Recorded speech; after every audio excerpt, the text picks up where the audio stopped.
안녕하세요. 하루 1시간 벽돌 책 읽기의 최선문입니다. 지난 시간에는 내용 전개에 빈틈이 없던 안나 카리나에서 조금은 뜬금없는 프랑스인 신비주의자 랑도가 등장하는 장면을 읽었습니다.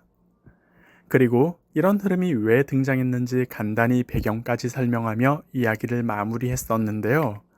이 장면은 아직 끝나지 않았습니다. 그럼 본문을 계속해 읽어보겠습니다. 알렉세이와 리디아 부인이 랑도라는 프랑스 신비주의자에게 감화된 채로 그를 신주단지처럼 모시는 장면이 이어집니다. 스테판이 보기에는 기괴하고 거북스럽기 그지없는 모습입니다.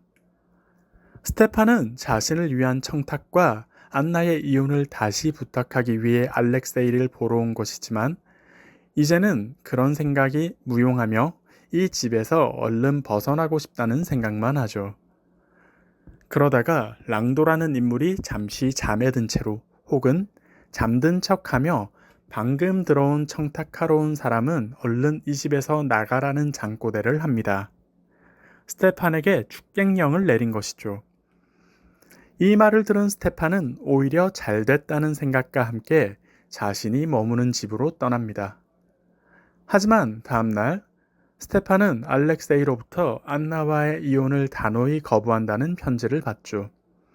그리고 이 결정이 랑도라는 프랑스인 신비주의자의 판단으로 이뤄진 것도 알고 있습니다.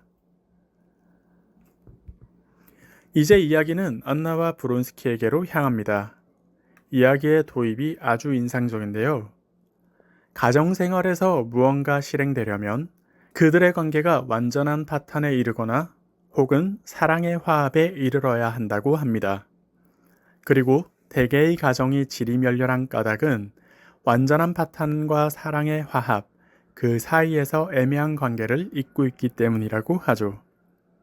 지금 안나와 브론스키의 관계도 그렇습니다. 안나는 브론스키의 사랑이 줄었다고 느끼며 주변의 모든 것에 그 원인을 돌립니다. 그리고 줄어든 사랑만큼을 다른 여인에게 바치고 있는 것이 아닌지 의심하죠. 한편 브론스키는 안나를 위해 스스로를 궁지로 몰아넣은 것을 후회하는 중입니다. 또한 자신은 모스크바의 사교계에서의 생활이 없으면 도저히 숨쉴 구멍이 없다고 느끼기도 하죠. 이런 둘은 이제 정말 사소한 일로도 생사를 건 것 같은 다툼을 벌입니다. 안나는 이 모스크바에서 떠나 이전처럼 브론스키와 둘이서 시골에 돌아가 안락한 생활을 즐겼으면 하는 마음입니다. 그리고 시골로 돌아가기만 하면 이전처럼 그의 사랑을 독점하며 다시 행복한 생활을 할 수 있을 거라 여기죠. 그러곤 기쁜 마음으로 브론스키에게 이야기를 꺼내는데요. 모처럼 안나의 기분이 좋은 걸 간파한 브론스키 또한 기분이 좋아지며 안나의 말에 동의합니다. 그러고는 언제 떠나면 좋겠는지 안나에게 묻는데요. 안나는 이틀 뒤가 좋겠다고 하죠. 하지만 브론스키는 이틀 뒤엔 어머니께 들러 받아야 할 돈이 있다고 하는데요. 그러니 이틀이 아니라 사흘 뒤에 시골로 떠나면 좋겠다고 하죠. 자신의 생각과 다른 말을 하는 브론스키에게 다시 자극받은 안나는 점차 감정의 악셀레이터를 밟아 한번 크게 폭주합니다. 이 모든 싸움의 이유는 브론스키가 자신을 덜 사랑하고 어쩌면 새로운 여자를 사랑하게 됐기 때문이라고 여기죠. 그녀는 자신이 타락한 여자이고 그러고선 어떻게 이 고통을 끝낼 수 있을지 또 그가 다시 자신만을 바라보고 자신만을 사랑할 수 있게 만들지 궁리합니다. 그러곤 문득 이전에 자기 딸을 낳을 때 자신이 왜 죽지 않았는지 그 순간이 떠오르죠. 자신이 죽으면 자신이 받은 모든 모욕과 수치도 씻겨낼 수 있을 것이고 브론스키 역시 후회 속에서 다시 자신을 사랑하게 될 것이라고 생각하죠. 이런 생각을 진지하게 있는 중에 브론스키가 방으로 찾아와 이야기합니다. 하루 내로 일들을 모두 마무리 짓고 이틀 차에 시골에 가자고 합니다.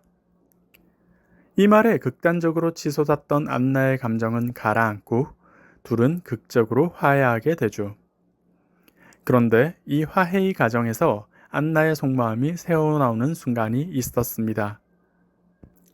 그녀는 자신이 타락한 여자이며 브론스키에게 매달린 돌 같은 존재라고 외치며 그를 해방시켜 주겠다고 하는 장면입니다. 이 부분에서 안나의 근원적인 불안이 무엇인지를 엿볼 수 있어 보이는데요. 지금 이 관계의 가장 근원적인 부분, 즉 가정을 파탄낸 채로 시작한 이 관계가 결코 안정될 수 없다는 것을 안나의 무의식이 알고 있는 것 같습니다. 이후에도 둘의 사이에 다툼과 갈등이 반복되고 반복을 거듭할수록 안나의 죽음에 대한 충동성 역시 강력해지죠. 안나의 불안에 질려버린 브론스키는 이제 안나가 뒤돌아서고 자신을 개탄스럽게 쳐다보는 시선에도 꿈쩍하지 않습니다. 그녀를 안정시키려 돌아보지 않죠. 브론스키의 태도는 결코 안나를 사랑하지 않아서는 아니지만 안나는 그런 브론스키를 보며 그의 사랑이 식었다고 갈수록 단정하게 됩니다.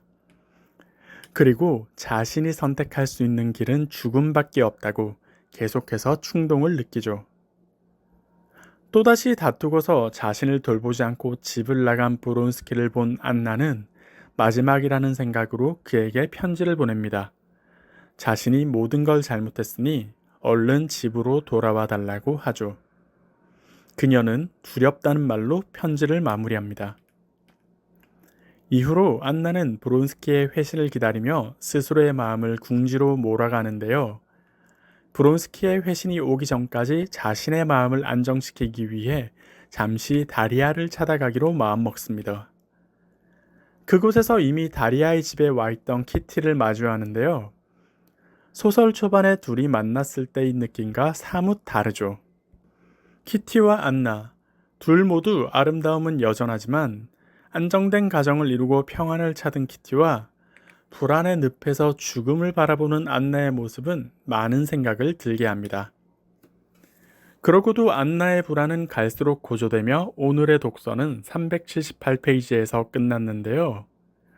솔직한 심정으로 오늘의 독서 중에 안나가 삶을 마감하지 않을까 했지만 오늘은 그래도 사고가 벌어지지는 않았네요.